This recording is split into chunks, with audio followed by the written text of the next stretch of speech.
नमस्कार, मैं रवीश कुमार। जब आप सड़क पर चलते हैं तो कभी ध्यान दिया ही होगा कि सबसे ज्यादा क्या नजर आता है। याद कीजिए, क्या आपको यह दिखता है कि किस ब्रांड की कार सबसे अधिक है या आपकी जैसी कार दूसरों ने भी खरीदी है? ठीक से देखेंगे तो इससे भी अधिक एक नारा दिखता है जो अगल बगल से गुजरती हर दूसरी तीसरी गाड़ी के पीछे लिखा होता है।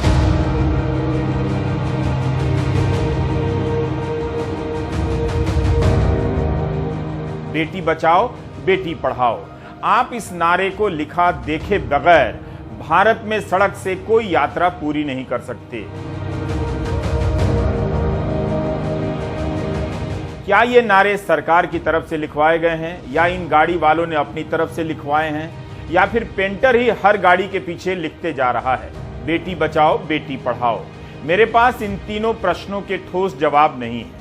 इतना जरूर लगता है कि भारत की सड़कों पर सबसे ज्यादा दिखने वाला स्लोगन बेटी बचाओ बेटी पढ़ाओ ही होगा।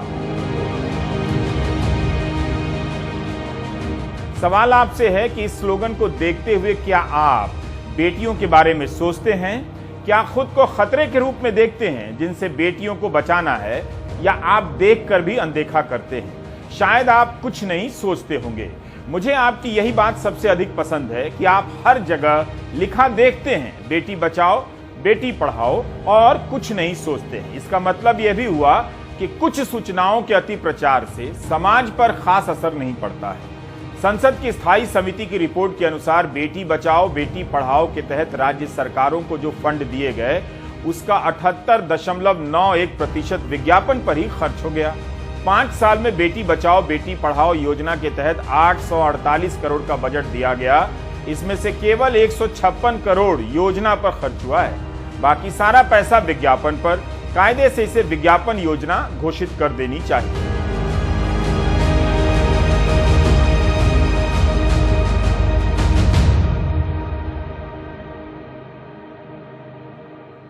बेटी बचाओ बेटी पढ़ाओ का जिक्र इसलिए किया ताकि हम समझ सकें कि इस योजना का फायदा क्या हुआ। क्योंकि यूपी के एक महंत हैं जिनका नाम बजरंग मुनि है।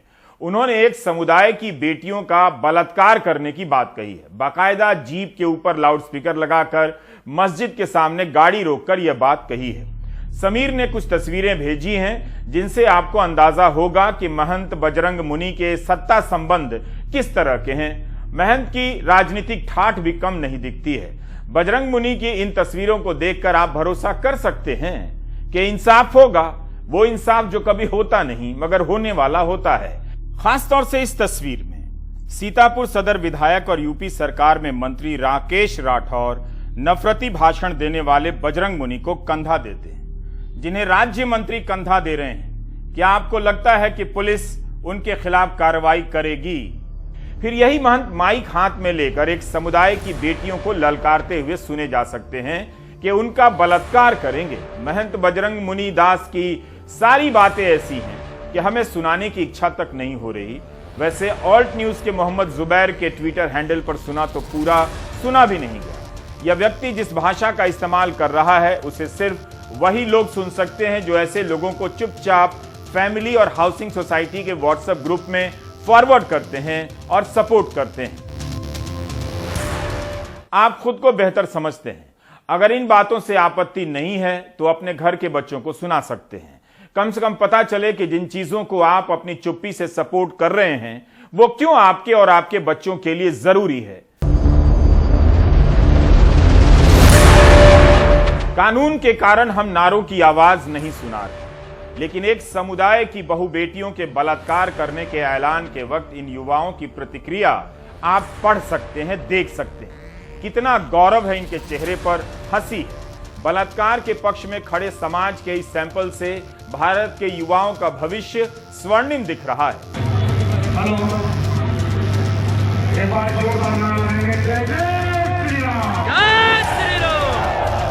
राम के नारे से मर्यादा पुरुषोत्तम की मर्यादाओं की धज्जियां उड़ाई जा रही हैं।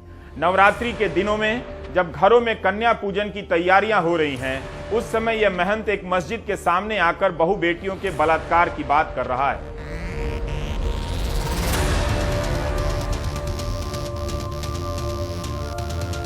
ईश्वर के नाम पर छोटी छोटी गलतियों से डर जाने वाले लोग महंत की इन बातों को कैसे सपोर्ट कर सकते हैं, लेकिन जब वे महंगाई को सपोर्ट कर सकते हैं तो इन बातों को क्यों नहीं करेंगे?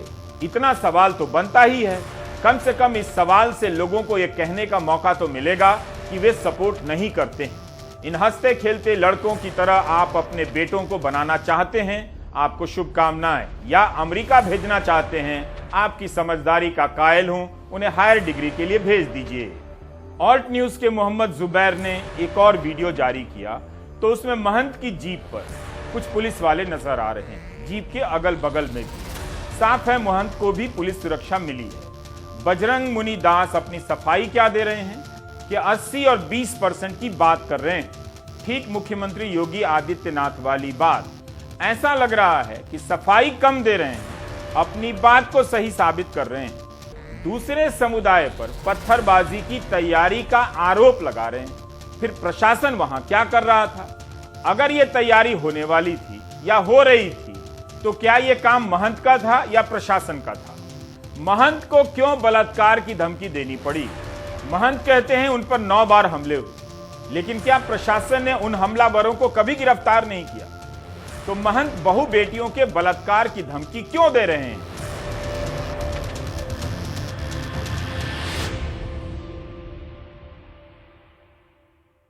देखिए, खैराबाद है, यहाँ 80% मुसलमान हैं, 20% हिंदू हैं। तो 20% हिंदू किस प्रकार रह सकता है इसको बताने की आपको आवश्यकता नहीं। आप कश्मीर जैसी स्थिति, मेवात जैसी स्थिति पहले भी देख चुके हैं। हमारे यहाँ 2 संतों की पूर्व में हत्या हो चुकी है। इन्हीं लोगों के द्वारा मेरे ऊपर 9 बार जानलेवा हमला हो चुका है और आज भी मैं अपाहिज अवस्था में पड़ा हुआ हूँ। ये एक शीशा वाली मस्जिद है। उस दिन हमारी कलश यात्रा निकल रही थी। ये लोग पत्थर लेके और डंडे लेके अपने छतों के ऊपर धीरे धीरे चढ़ रहे थे और करौली जैसी घटना के लिए जो है प्रयासरत थे। लेकिन मैं धन्यवाद करना चाहूँगा अपने शासन और प्रशासन का कि उनकी सजगता के कारण ऐसी घटना नहीं घटित हो सकी। ऐसी घटना जब प्रशासन और के सजगता के कारण नहीं हो पाई तो गंदी गंदी गालियां देना चालू कर दिए। तो हम लोग यही बोले कि देखिए, आप ऐसा करेंगे तो कोई अब सहन शक्ति किसी के पास रह नहीं जाएगी। अगर आप हमारी बहु बेटियों के साथ अत्याचार करेंगे तो आपके बहु बेटियों भी सुरक्षित नहीं रह पाएंगी। दूसरी चीज, जब आप हमारी पूरी वीडियो देखेंगे तो आपकी असलियता पता चलेगी, क्योंकि ये तोड़ मड़ोड़ के छोटी मोटी वीडियो प्रस्तुत की जा रही है जिससे मुझे बदनाम करने के लिए या मुझे फंसाने की एक कोशिश की जा रही है। जब इसका पूरा वीडियो देखा जाए तब आपको पूरी असलियत पता चलेगी। आखिर महंत को यह हौसला कहां से आया कि पुलिस की मौजूदगी में एक समुदाय के धर्म स्थल के सामने जाकर उसकी बहु बेटियों के बलात्कार की धमकी दे? अमेरिका और ऑस्ट्रेलिया में रहने वाले कुछ एनआरआई अंकिल जो व्हाट्सएप के वीडियो कॉल से भारत में जहर फैलाते हैं, क्या महंत के इस वीडियो को वहां के मेडिसन स्क्वायर में चलाना चाहेंगे? न्यूयॉर्क के टाइम्स स्क्वायर पर दिखाना चाहेंगे? क्या धर्म के नाम पर बलात्कार की मान्यता हासिल की जा रही है? महंत के साथ खड़े छोटे बच्चों पर क्या असर पड़ा होगा जब ये बलात्कारी बनकर घूमेंगे? तो क्या आपको लगता है कि ऐसे लोगों के रहते समाज में किसी की भी बहु बेटियां सुरक्षित रह पाएंगी? क्या आप ऐसे किसी महंत के पास जाना चाहेंगे जो आपके बच्चों को बलात्कारी होने के लिए उकसाता हो? ADG law and order Prashant Kumar ने कहा, सख्त कार्रवाई की जाएगी। पिछले साल एक ऐसे ही बीमार युवक ने महान खिलाड़ी विराट कोहली की छोटी सी बच्ची के बलात्कार की धमकी दे दी। वह सॉफ्टवेयर इंजीनियर था, नौकरी नहीं थी। लोग काफी नाराज हो गए। आउटरेज हो जाता है। लोगों की इस आउटरेज के दबाव में उस नौजवान को गिरफ्तार कर लिया गया। क्या लोग इस महंत से भी नाराज हैं? आउटरेज निकल रहा है, क्या यह महंत भी गिरफ्तार होगा? राष्ट्रीय महिला आयोग ने मामले का संज्ञान लिया है। हाँ, ये सीतापुर के महंत हैं और ये महंत कहलाते हैं और इस तरह की बात करते हैं। महिलाएं चाहे किसी भी रिलीजन की हों, हम कहते हैं कि उनकी इज्जत करनी चाहिए। और पिछले कुछ महीनों से, इनफैक्ट कुछ 1-2 साल से ये देखा गया है कि दोनों कम्युनिटीज़, मुस्लिम्स जो हैं वो हिंदुओं को रेप करने की बात करते हैं और हिंदू मुस्लिम्स को, और आखिरकार महिलाएं हैं जो दोनों तरफ से टारगेट होती हैं। उनको ये गलत बात कहते हुए न कोई रोक नहीं रहा। मुझे लगता है हमारी सेंसिटिविटी भी कहीं ना कहीं कम हो रही है और हमें ऐसे लोगों को एक एग्जाम्पल की तरह उनको पनिश करना चाहिए ताकि ये घटनाएं कम हो। क्या महंत बजरंग मुनि पर पहले भी केस दर्ज हुए हैं और उन मामलों में क्या प्रगति हुई है? महंत बजरंग मुनि को लेकर हमें सितंबर और अक्टूबर 2020 की 2 खबरें मिली हैं। एक खबर 12 सितंबर 2020 की है जो दैनिक जागरण में छपी है। इस खबर में बताया गया है कि बीजेपी के नेता साकेत मिश्र ने बड़ी संगत के प्रबंधक बजरंग मुनि के खिलाफ जमीन पर कब्जे को लेकर मोर्चा खोल दिया है और बड़ी संख्या में लोगों के साथ थाने का घेराव करने पहुंचे। उन्होंने आरोप लगाया कि बजरंग मुनि स्थानीय लोगों की जमीनों पर कब्जे करने के लिए धमकी दे रहे हैं, गार्डों को भेजकर जमीन खाली करने को भयभीत किया जा रहा है। कमाल सराय निवासी पुत्तीलाल शुक्ल ने बजरंग मुनि के खिलाफ थाने में एक तहरीर भी दी है जिसमें कहा गया है कि उनके घर व बाग को जबरन नाम करने के लिए मुनि दबाव बना रहे हैं, जबकि वह अपने घर में 1940 से रह रहे हैं। एसडीएम अमित भट्ट ने भी मौके पर पहुंचकर साकेत मिश्र से वार्ता की। जागरण में यह सब लिखा है। इसके बाद दूसरी खबर 15 अक्टूबर 2020 की है जो अमर उजाला में छपी है कि शहर के रोटी गोदाम स्थित भाजपा नेता साकेत मिश्र के आवास पर कुछ लोगों ने लोहे के टुकड़े से हमला कर दिया। घटना से भाजपा का परिवार सहमा हुआ है। उनके नेता का इस मामले में केस दर्ज हुआ है। महंत को लेकर हमें कुछ और भी वीडियो देखने को मिले जो स्थानीय चैनलों ने चलाए हैं, जिसमें वे कभी हिंसा को उकसा रहे हैं तो कभी गालियां दे रहे हैं। हर दिन एक धर्म विशेष के खिलाफ तरह तरह के ऐसे वीडियो आ रहे हैं। हम कितना दिखाएं और आप भी कितना देखेंगे।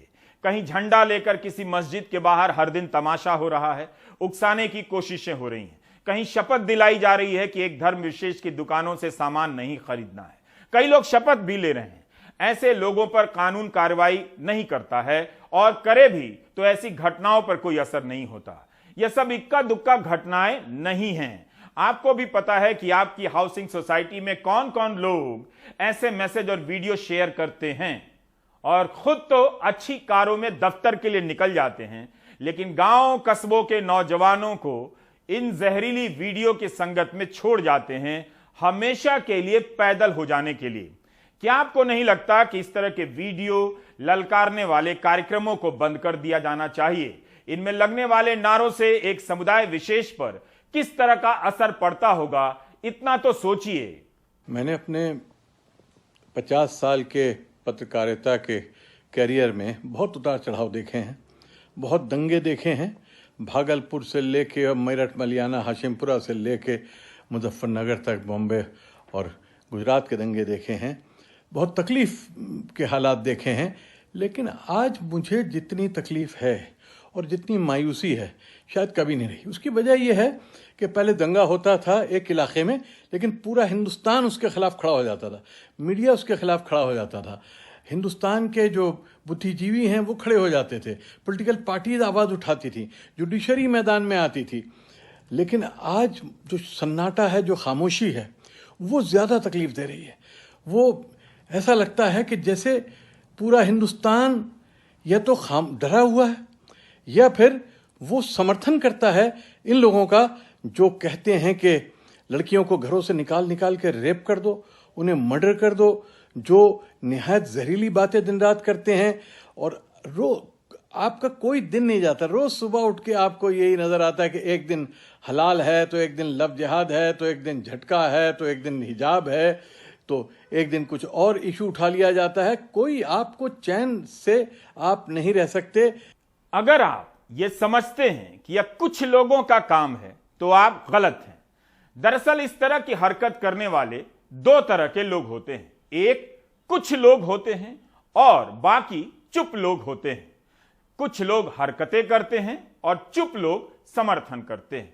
तो कुछ लोग और चुप लोग को मिलाकर देखिए तो समाज का एक बड़ा तबका इस काम में उद्योग की तरह लगा है। अपने ही बच्चों में दंगाई मानसिकता भर रहा है। इसकी आड़ में हर दिन नागरिकों के अधिकारों का दमन किया जा रहा है।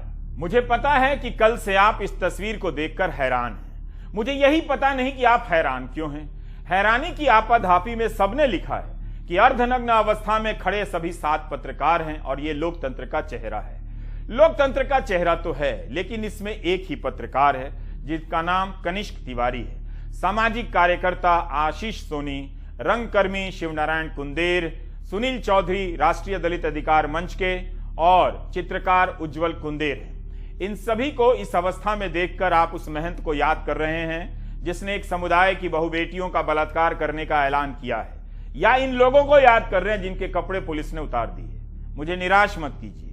कहिए कि इससे भी फर्क नहीं पड़ता है, ये तो पहले भी होता था, अब भी हो रहा है। मध्य प्रदेश के सीधी के थाने में बैठे थानेदार के मन में यह ख्याल कहां से आया? मैं चाहता हूं कि स्क्रीन पर यह तस्वीर थोड़ी देर और रहे ताकि एनआरआई अंकिल भी देख सकें। पत्रकार कनिष्क तिवारी को सुनिए। जो सिटी कोतवाली थाने की पुलिस थी उसके द्वारा जबरन जो है मुझे धक्का देकर कोतवाली के अंदर ले जाया गया, मुझे मारा गया, पीटा गया, निर्वस्त्र किया गया, कपड़े उतरवाए गए, थाने में जुलूस निकलवाया गया और ये कहा गया कि विधायक और पुलिस के खिलाफ खबर चलाओगे तो तुम्हारा पूरे शहर में चड्डी पहना कर जुलूस निकालूंगा। लगभग 18 घंटा हम लोग हवालात में थे। हवालात में जब थे तो हमारी फोटो अभिषेक सिंह परिहार अमिलिया थाना प्रभारी के द्वारा फोटो खींची गई थी और फिर हम लोगों को चड्डी पहनाकर जो है थाना प्रभारी के कक्ष में ले जाया गया था। वहां भी अभिषेक सिंह परिहार के द्वारा फोटो खींची गई थी जो अमिलिया थाना प्रभारी है। पत्रकार कनिष्क तिवारी ने फेसबुक पर लिखा है कि जब उनकी 10 साल की बेटी ने अखबार खोला और पापा की अर्धनग्न तस्वीर देखी तो पूछने लगी। कनिष्क तिवारी रोने लगे। इस तस्वीर और इस घटना ने उनकी सामाजिक और पारिवारिक स्थिति पर भी हमला किया है। मानसिक स्वास्थ्य पर कितना बुरा असर पड़ा होगा। अगर आपको ये सभी नंगे लग रहे हैं तो इंस्पेक्टर का बयान सुनाना चाहता हूं। उनका कहना है कि पकड़े हुए लोग पूरे नग्न नहीं थे। हम सुरक्षा की दृष्टि से उनको हवालात में अंडरवेयर में रखते हैं जिससे कोई व्यक्ति अपने कपड़ों से खुद को फांसी न लगा ले। सुरक्षा की वजह से हम उनको ऐसे रखते हैं। मनोज सोनी की इस बात ने क्राइम की सारी थ्योरी पलट दी है। अब आप महंगाई की तरह इस बात का सपोर्ट तो कर ही दीजिए। सुरक्षा का एंगल आ गया है। पहले लगा कि इंस्पेक्टर सोनी ही ऐसी बात कर रहे हैं, लेकिन एडीजी वेंकटेश राव भी वही बात कर रहे हैं। नहीं, जो बात आ रही न्यूड वाली बात आ रही है, ऐसा न्यूड नहीं है। सभी लोग अंडरवियर पहने हुए हैं। हम लोग सुरक्षा की दृष्टि से उनको अंडरवियर हवालात में इसलिए रखते हैं ताकि कोई व्यक्ति ऐसी फांसी वांसी न लगाए, क्योंकि कई घटनाएं घट जाती हैं, कपड़े पहन के लोग आप फांसी लगा लेते हैं। तो हम सुरक्षा की दृष्टि से उनको रखते हैं, बाकी ऐसा कुछ नहीं है। इसका प्रोसीजर ये है कि लॉकअप में भेजने से पहले हम उसमें पहले से है कि इसमें हम लोग पैंट शर्ट निकाल के भेजते हैं पूरी शर्ट। ये हमारा प्रोसीजर है ताकि कोई सुसाइड कमिट ना करे, कोई ऐसे भी हरकत ना करे। पत्रकार के कपड़े उतरवा लिए गए, नागरिकों के कपड़े उतरवा लिए गए। क्या सुरक्षा कारणों से इस तरह के कपड़े उतरवाए जाते रहेंगे? अब इस मामले की जांच हो रही है। थानेदार को लाइन हाजिर किया गया है। एक वीडियो और है कपड़े उतारने से पहले का, जब रंगकर्मी और उनके साथी प्रदर्शन कर रहे थे। पुलिस सुरक्षा कारणों से उनके साथ क्या बर्ताव कर रही है वो भी देखिए।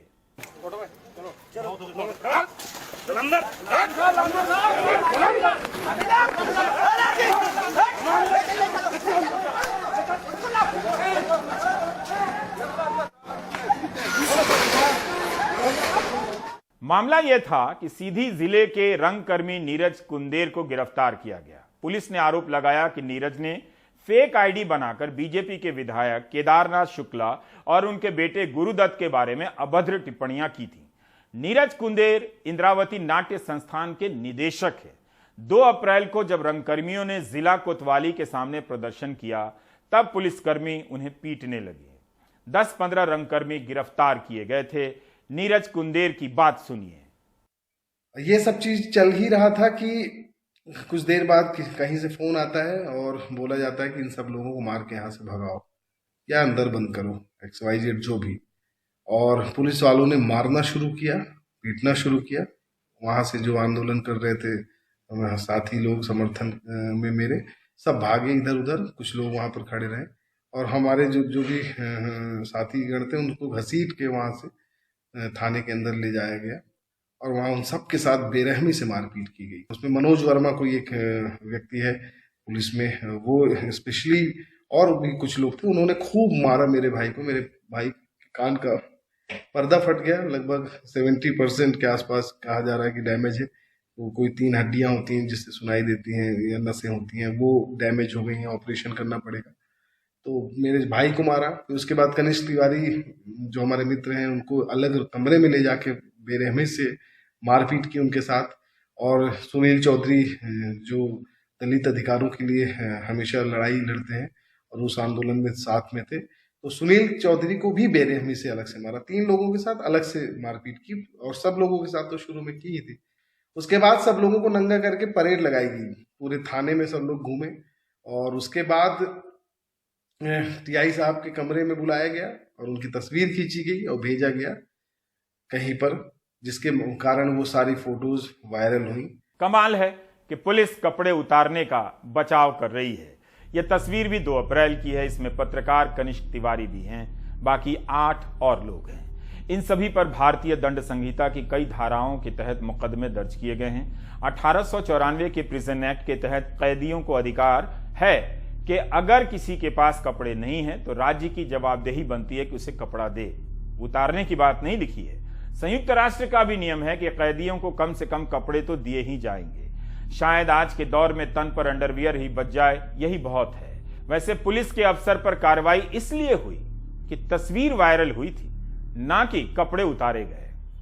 पुलिस कह रही है कि इस पूरे मामले की जांच एडिशनल एसपी स्तर के अधिकारी कर रहे हैं और जल्दी ही दूध का दूध और पानी का पानी हो जाएगा। लेकिन जो इन अधिकारियों पर कार्रवाई हुई है और उसका जो ऑर्डर आया है उसमें लिखा गया है कि तस्वीर वायरल कैसे हुई और इसकी जांच के मद्देनजर या उसके हिसाब से इन अधिकारियों पर कार्रवाई हुई है। यानी साफ तौर पर अगर लॉकअप के अंदर किसी को मारा पीटा जाता है, गालियां दी जाती है, कपड़े उतार दिए जाते हैं, तो ये उतना गंभीर अपराध नहीं है जितना कि उन लोगों की ऐसा करते हुए तस्वीरें वायरल कैसे हो जाती हैं। तो कहीं ना कहीं अपने आप में एक बड़ा सवालिया निशान है पूरी जो पुलिस प्रणाली है और पूरी जिस तरह से सिस्टम काम कर रहा है। इन लोगों ने क्या किया था? सरकार विरोधी नारे ही लगाए थे। तो क्या लोकतंत्र में किसी को सरकार विरोधी नारे लगाने का हक नहीं है? अब पूरे मामले की जांच पुलिस जरूर करेगी, लेकिन जिस तरह से वो आगे बढ़ रही है ऐसा लगता नहीं है कि इन लोगों को न्याय मिल पाएगा जिसकी मांग वो उठा रहे हैं। हालांकि कुछ उम्मीदें बंधी हैं क्योंकि देश भर से जो पत्रकार हैं, जो रंगकर्मी हैं, इनके लिए आवाजें उठी हैं। जबकि ये पूरा वाकया रविवार से ही चल रहा है। जब नीरज कुंदेर की गिरफ्तारी हुई तो उन्होंने भी आरोप लगाया है कि उनके साथ मारपीट हुई है, उनके भाई के साथ मारपीट हुई है, उनके कान का पर्दा फट गया है, इतनी बुरी तरह से उनको मारा पीटा गया है। खबर लिखना हर दिन मुश्किल होता जा रहा है। जिन्हें कानून की धज्जियां उड़ानी है उन्हें खूब छूट है और पत्रकारों को कानून के नाम पर हर दिन एक नए घेरे में बंद किया जा रहा है। बलिया में नकल की खबर छापने के मामले में गिरफ्तार 3 पत्रकारों की रिहाई को लेकर लगातार आंदोलन चल रहे हैं। अमर उजाला के पत्रकार दिग्विजय सिंह, अजीत कुमार ओझा, राष्ट्रीय सहारा के पत्रकार मनोज गुप्ता गिरफ्तार हैं। कांग्रेस नेता अजय कुमार लल्लू और बलिया के पूर्व विधायक सुरेंद्र सिंह ने आज प्रदर्शन में हिस्सा लिया। लेकिन बलिया के पत्रकार अपने स्तर पर हर दिन शहर में मार्च निकालते हैं, धरना देते हैं, सुनवाई नहीं होती है। इस वीडियो रिपोर्ट में आप देख सकते हैं। और हां, चुप रहना याद रखिएगा।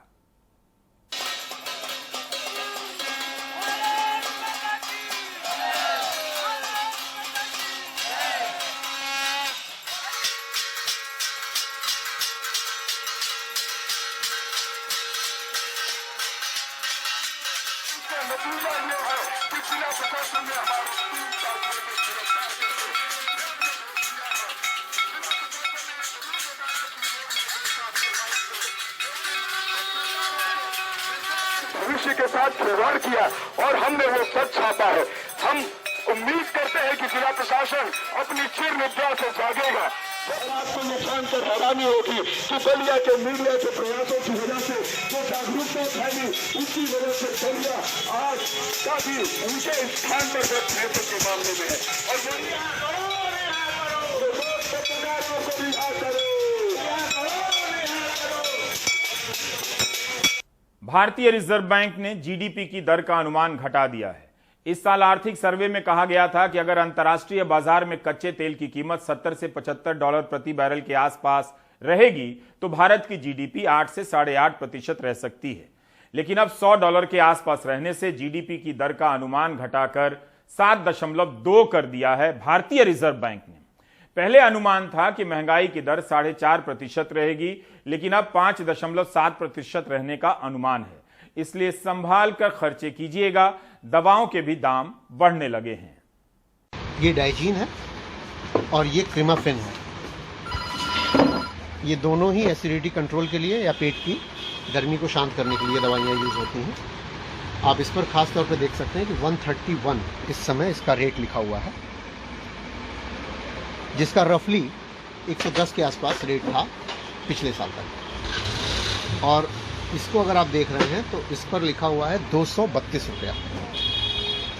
और 232 रुपया जो 2020 के एंड तक अगर देखा जाए तो ये लगभग 190 रुपये के आसपास था, यानी 42 रुपये का डिफरेंस है।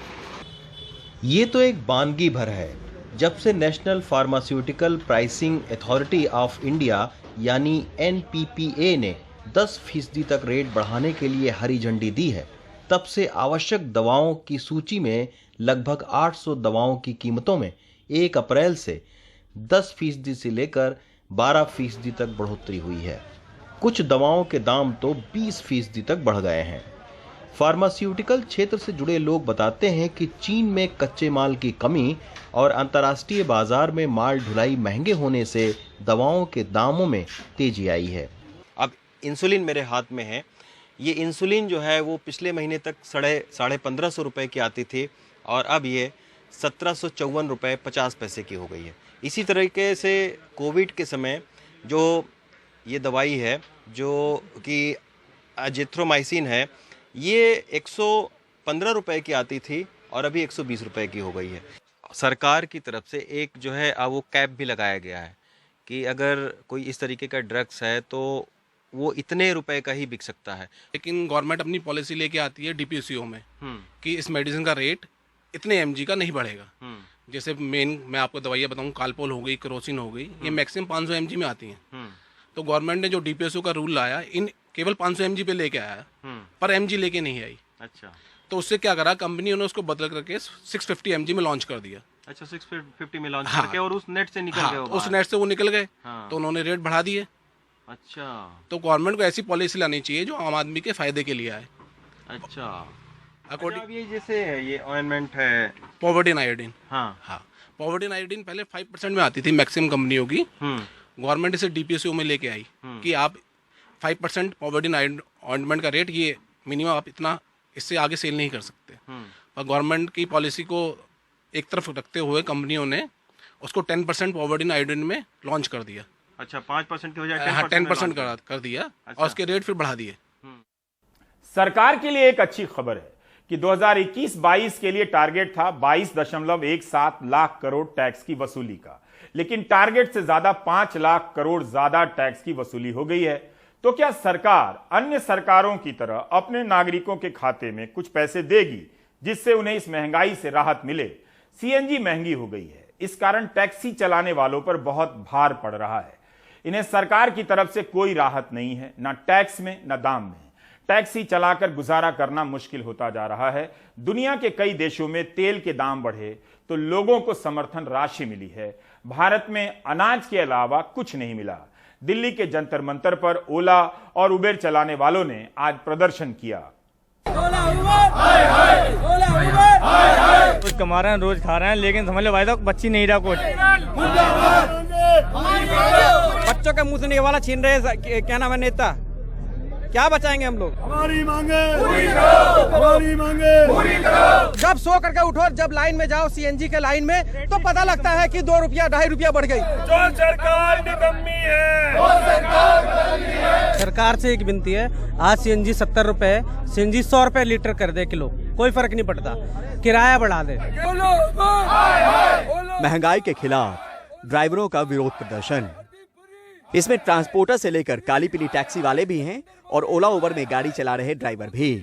वो चाहते हैं कि या तो सरकार पेट्रोल, डीजल, CNG के दाम घटाए या फिर उन्हें सब्सिडी दे। भारत सरकार और दिल्ली सरकार ये एक तरीके से इलेक्ट्रिक व्हीकल्स के नाम पर बहुत बड़ा भ्रष्टाचार कर रहे हैं ये लोग, और इलेक्ट्रिक व्हीकल्स को बढ़ावा देने के लिए जानबूझ के CNG के रेट, डीजल के रेट, पेट्रोल के रेट बढ़ा रहे हैं। तो एक बहुत बड़ा भ्रष्टाचार। आपकी मांग क्या क्या है? हमारी मांग ये है कि पेट्रोल, डीजल और CNG के दाम कम करे जाएं और इसको GST के दायरे में लाया जाए। विरोध दिल्ली सरकार से भी है और नाराजगी केंद्र की सरकार से भी। आरोप ओला उबर की मनमानी का भी और सरकार से उनके किराए के निर्धारण का भी। CNG के रेट बढ़ा दिए गए, ओला उबर का किराया भी बढ़ाओ। भैया आपने खाने वाले तेल, सरसों के, रिफाइंड के तेल बढ़ा डबल कर दिए, हमारा किराया वही 6 का 6। CNG 70 रुपए लीटर कर दी, किलो कर दी, पेट्रोल 100 पर कर दिया। हमारी गाड़ी तो इनसे चलती है। CNG हमारी, किस्त हमारी, पेट्रोल हमारा, टायर हमारे, गाड़ी हमारी, ड्राइवर हमारा, और किराया 6 रुपए किलोमीटर। AC में कॉस्ट पड़ती है 9.5 रुपए किलोमीटर की। प्रति किलोमीटर पे 3.5 रुपए किलोमीटर का घाटा हो रहा है हमें। CNG की बढ़ी कीमतों को लेकर विरोध प्रदर्शन फिलहाल रुकने वाला नहीं। 11 अप्रैल यानी सोमवार को दिल्ली ऑटो रिक्शा संघ समेत कई यूनियनें दिल्ली सचिवालय के पास सांकेतिक धरना करेंगी। चेतावनी 18 और 19 अप्रैल को 2 दिन की हड़ताल पर जाने की है। दिल्ली में साल भर में सीएनजी की कीमत में 25 रुपए 71 पैसे की बढ़ोतरी हुई है। इस साल 17 बार सीएनजी की कीमत बढ़ी है। पिछले साल 1 अप्रैल को कीमत 43 रुपए 40 पैसे प्रति किलोग्राम थी। अब दिल्ली में यह बढ़कर 69 रुपए 11 पैसे जा पहुंची है। एक बेहतर कल और मुश्किल में आज को लेकर यह आवाज है आमद कम और कीमत आसमान पर। समस्या की सुनवाई को लेकर आज वो तबका सड़क पर है जो रोज कमाता है तभी रोज खाता है। तो आज कमाई की कुर्बानी है क्योंकि अपनी बात सत्ता तक जो पहुंचानी है। नई दिल्ली से परिमल कुमार, एनडीटीवी इंडिया। जब भी चुनाव आता है, पत्रकार से लेकर तमाम जानकार ओला उबेर के ड्राइवर से पूछने लगते हैं कि जनता का नब्ज बताइए। कई लोग अपने लेख की शुरुआत ही इन पंक्तियों से करते हैं कि एयरपोर्ट से काशी विश्वनाथ मंदिर जाते वक्त ड्राइवर ने क्या कहा। अब कम से कम इन चालकों से देश की आर्थिक हालत के बारे में भी पूछ लीजिए। भले ये देश का ना बता पाए, अपनी अर्थव्यवस्था की हालत तो बता ही देंगे। और ब्रेक ले लीजिए।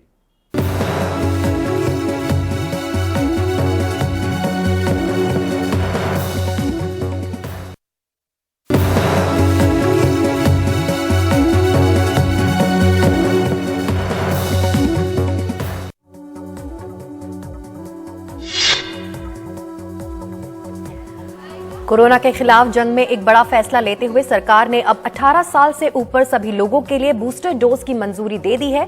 हालांकि ये डोज निजी अस्पतालों में पैसे देकर लगवानी होगी, यानी बूस्टर डोज बाकी दोनों डोज की तरह मुफ्त उपलब्ध नहीं होगी। कोविशील्ड की कीमत 780 रुपए, जबकि कोवैक्सीन के लिए 1200 रुपए देने होंगे। 10 अप्रैल से 18 साल से ऊपर वालों को बूस्टर डोज दिया जाएगा। बूस्टर डोज दूसरी डोज के 9 महीने बाद ले सकते हैं और इसके लिए प्राइवेट अस्पताल जाना होगा। वहीं हेल्थ, फ्रंटलाइन वर्कर्स और 60 साल से ऊपर वालों को फ्री बूस्टर डोज जारी रहेगी। 15 साल के ऊपर 96% लोग पहली डोज ले चुके हैं, जबकि 83% लोगों ने दोनों डोज ले लिया है। बूस्टर डोज की बात की जाए तो कई देशों ने बूस्टर डोज के बाद ही वीजा देने का नियम बनाया हुआ है। उन्होंने नियम ये बनाया हुआ है कि टीके की दूसरी डोज लिए हुए अगर 270 दिन हो गए हैं तो बूस्टर डोज के बाद ही एंट्री मिलेगी।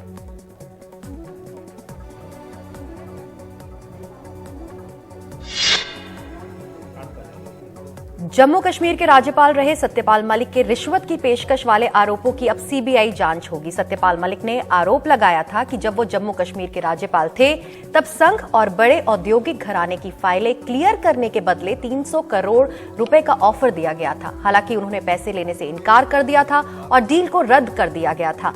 कहा यह भी जा रहा है कि सत्यपाल मलिक की भूमिका की भी जांच हो सकती है। एनडीटीवी इंडिया से बात करते हुए सत्यपाल मलिक ने कहा है कि वो किसी भी जांच के लिए तैयार है। उन्होंने कहा है कि जब कीचड़ में पत्थर मारा जाता है तो कीचड़ दूसरों पर भी उछलता है। सत्यपाल मलिक ने कहा है कि मैं 5 कुर्ते पैजामे के साथ कश्मीर गया था और वैसे ही वापस हो गया। उन्होंने ये भी कहा कि मैं किसी से नहीं डरता, किसानों की आवाज उठाता रहूंगा। सत्यपाल मलिक का कहना है कि मैंने उस वक्त प्रधानमंत्री मोदी को बताया था कि 300 करोड़ की रिश्वतखोरी हुई है और मैंने दोनों डील रद्द कर दी हैं।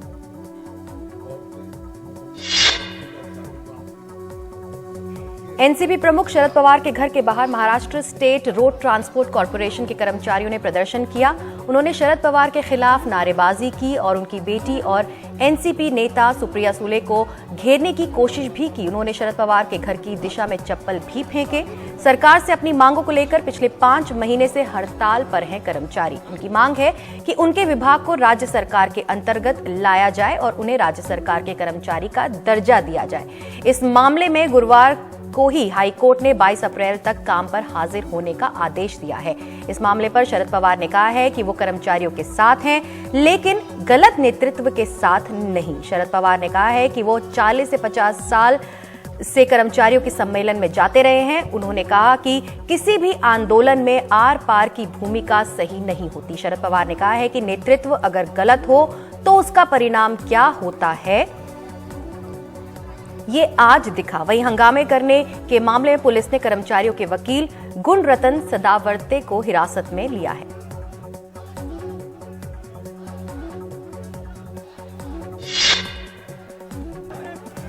एमनेस्टी इंडिया इंटरनेशनल के पूर्व प्रमुख आकार पटेल को विशेष सीबीआई कोर्ट से झटका लगा है। एक दिन बाद ही सीएमएम के फैसले पर रोक लगा दी गई है।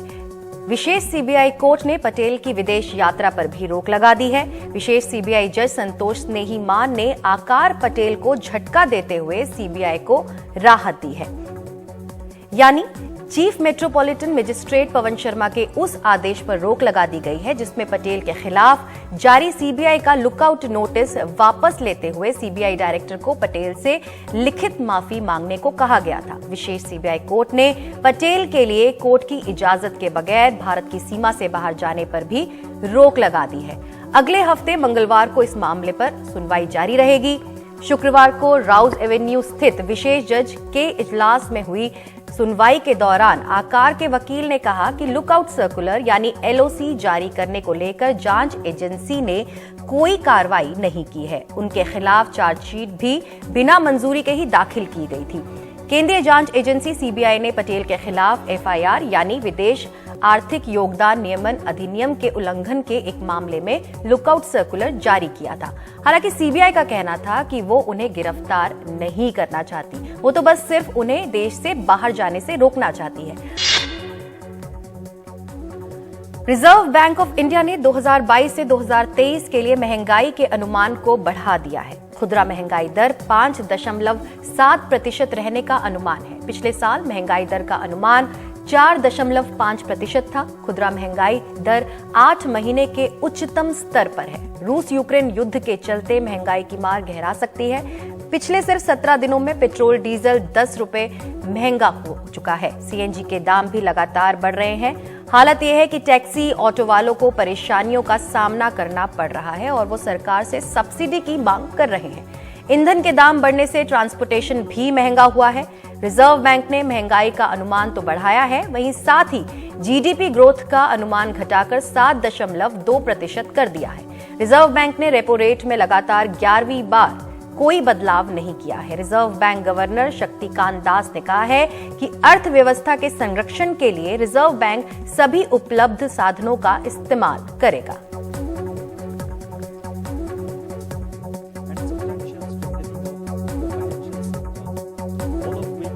आप देख रहे थे प्राइम टाइम।